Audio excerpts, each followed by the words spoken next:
Stadia est enfin arrivé, et quelle excitation quand on connaît les enjeux et les promesses de Google sur le marché du cloud gaming. Le service est disponible depuis le 19 novembre et malheureusement j'ai reçu mon packaging 3-4 jours plus tard. Cela dit, c'est toujours mieux que la livraison initialement estimée et prévue au 27-28 novembre. Petit rappel rapide, Google Stadia est le service de cloud gaming de Google.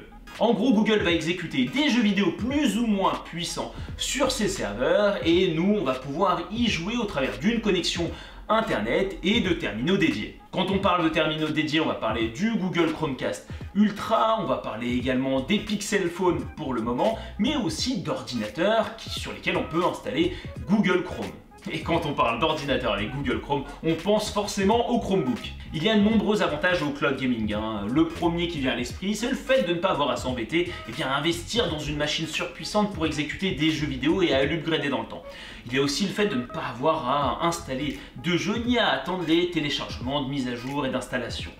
Et ensuite, la possibilité finalement de jouer à n'importe quel moment, n'importe où, grâce à la combinaison des différents devices. Par exemple, à la maison, je vais préférer jouer sur la télé avec un Google Chromecast et à l'extérieur, directement sur mon Chromebook. Bref, une technologie qui fait rêver et qui donne encore plus de pertinence. Au Chromebook, cela dit, il faudra penser à avoir une connexion Internet qui tienne la route.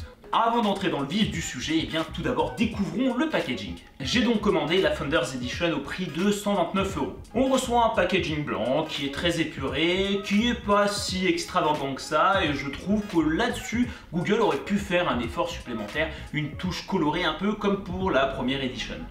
Dedans, on va retrouver une manette Stadia édition limitée bleu nuit, un Chromecast Ultra spécifique, des chargeurs et câbles, mais aussi des stickers. Un contenu simple, rien d'exceptionnel, avec une pochette d'informations et un mode d'emploi. Je trouve la manette vraiment belle et bien conçue. On a un design qui s'adapte bien à la main, qui va respecter, je dirais, les codes des manettes traditionnelles. Et on ressent aussi le poids de la manette, ce qui fait qu'elle n'a pas l'air cheap, et ça permet aussi de renforcer cette prise en main. La couleur sombre me plaît beaucoup, c'est classe, et la couleur orange appliquée sous les joysticks, là un peu verni, vraiment sympa, ça apporte un bon contraste par rapport à la couleur bleu nuit. Au niveau des touches, on a surtout 3 touches qui se distinguent.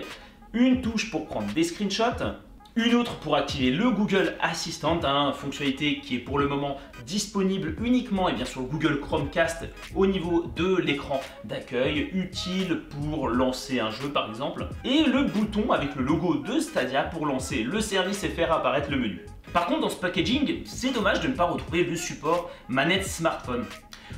On a investi 129 €. En tant que membre fondateur, ça aurait pu être sympa d'avoir cette valeur ajoutée à ce packaging par rapport aux autres offres qui vont arriver sur le marché, surtout que nous, finalement, on a parié sur Stadia en investissant en avance. Pour la phase d'installation, rien de très compliqué, ça va durer 5 à 10 minutes et vous allez vous promener entre l'application Google Stadia, l'application Google Home, de manière à pouvoir installer le Google Chromecast, la manette Google Stadia et faire le pairing. Lorsque tout est configuré, vous allez voir apparaître une combinaison de touches sur la télé que vous pouvez utiliser pour lancer le service. Pour information, la manette se connecte directement au Wi-Fi. Donc en théorie, l'application des touches vont être directement adressées au serveur de jeu. En appuyant longtemps sur la touche Stadia de la manette, une lumière s'allume et vous recevez un petit coup de vibration. Et je trouve ça vraiment agréable comme sensation visuelle et physique. Et là, vous atterrissez sur l'interface Stadia avec votre bibliothèque de jeux.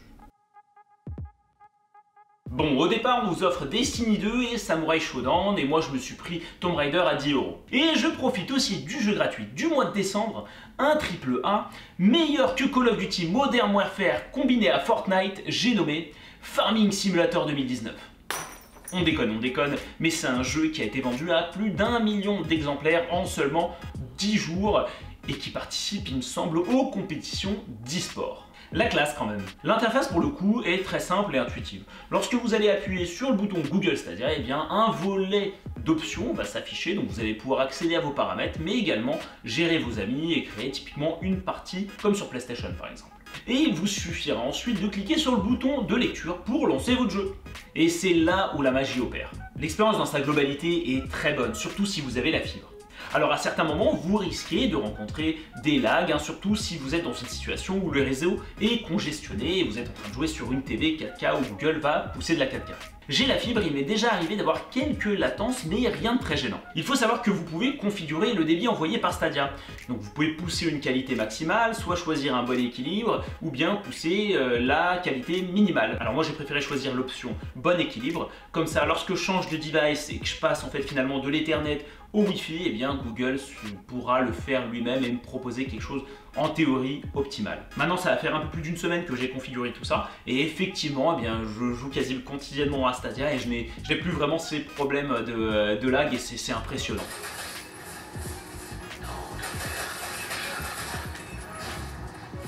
Vous avez sûrement entendu parler des problèmes de surchauffe du Google Chromecast ultra spécifique à Google Stadia.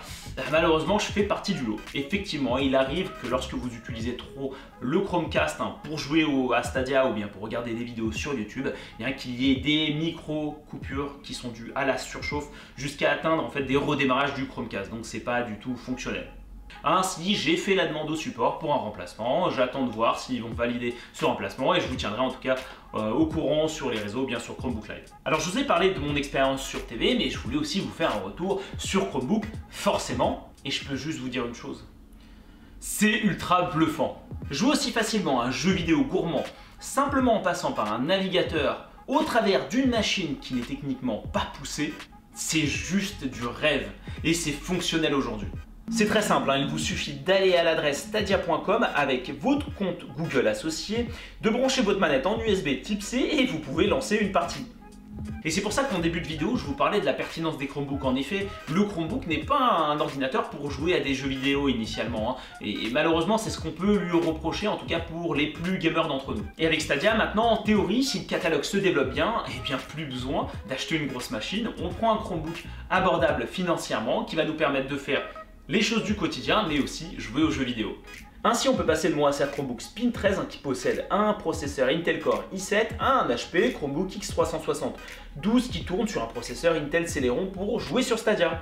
Et vu que je suis souvent devant mon Chromebook pour rédiger des articles sur Chromebook Live, eh bien je préfère quand même jouer à Stadia sur mon Chromebook, soit en mode classique ou bien en mode tente. Et encore une fois, c'est hyper impressionnant. J'ai limite l'impression que ça tourne mieux que sur la télé 4K. Donc c'est hyper pratique et simple. Si on a quelques minutes devant nous, il suffit de lancer le navigateur et de faire quelques parties. Par contre, la gestion du son et de la luminosité via le clavier fonctionne de temps à autre lorsqu'on est in-game.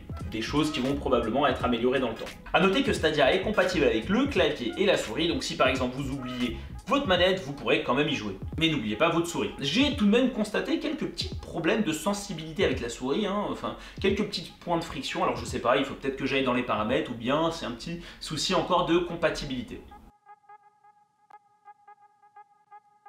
Sur mobile, l'expérience est similaire à celle du Chromebook. Donc sauf que là, cette fois-ci, il faut lancer l'application Google Stadia pour pouvoir accéder au service. Je n'ai pas vraiment rencontré de problème et là, c'est encore une fois très bluffant de pouvoir faire tourner des jeux très gourmands sur mobile, sur un si petit appareil. Par contre, j'ai deux remarques à ajouter. Premièrement, puisqu'on est sur un petit écran, les textes sont très petits et donc difficiles à lire. Et deuxièmement, je regrette vraiment de ne pas avoir de support pour tenir le téléphone directement sur la manette, en attente d'un accessoire qui fera l'affaire. Cela dit, je n'ai pas d'autre chose à reprocher à l'expérience mobile qui est vraiment très bonne. Pour conclure avec Stadia et cette Thunder Edition, disons clairement qu'on est dans une phase bêta. Moi j'ai l'impression d'avoir participé à du crowdfunding. Finalement, quand on se rend compte que certaines fonctionnalités ne sont pas encore implémentées et quand on est face au problème du Chromecast Ultra. Alors je ne vais pas gratuitement jeter la pierre à Google. On est sur un projet, une technologie innovante qui démarre et qui malheureusement ne fonctionne pas très bien en termes d'offres et de communication. Certains critiqueront le faible catalogue de Google Stadia, mais lorsqu'on lance une nouvelle console, en général, on n'a pas non plus un line-up hyper exhaustif. Par contre, derrière, c'est juste impressionnant techniquement. Il n'y a pas de lag dans des bonnes conditions de jeu et l'expérience utilisateur in-game est vraiment très bonne. J'espère en tout cas qu'au lancement du service gratuit début 2020, on aura finalement une offre qui tiendra la route, donc avec les fonctionnalités qui manquent aujourd'hui et plus de fonctionnalités pour les créateurs de contenu. Pour ma part, j'y joue quasi quotidiennement parce que évidemment, je suis en majeure partie devant mon Chromebook et il y a cette facilité d'accès, cette rapidité d'accès. Il suffit d'avoir la manette, de la brancher sur le Chromebook et on accède directement directement à un jeu et on peut lancer une partie. Autrement, je vous le conseille pour ceux qui ont envie de tester le service en avance, parce que techniquement ça tient la route, prenez tout de même en compte les inconvénients que j'ai pu lister dans cette vidéo. J'espère en tout cas que ce contenu vous aura plu, je vais devoir vous laisser parce que j'ai des terres à cultiver sur Farming Simulator. N'oubliez pas de me suivre sur les réseaux sociaux mais également sur chromebooklife.com pour retrouver les actualités et les tests de Chromebook et à l'avenir évidemment des articles autour du service Google Stadia. Comme d'habitude, n'oubliez pas de liker, de partager, de vous abonner à la chaîne si vous ne l'êtes toujours pas et je vous dis à la prochaine. Ciao, bye bye.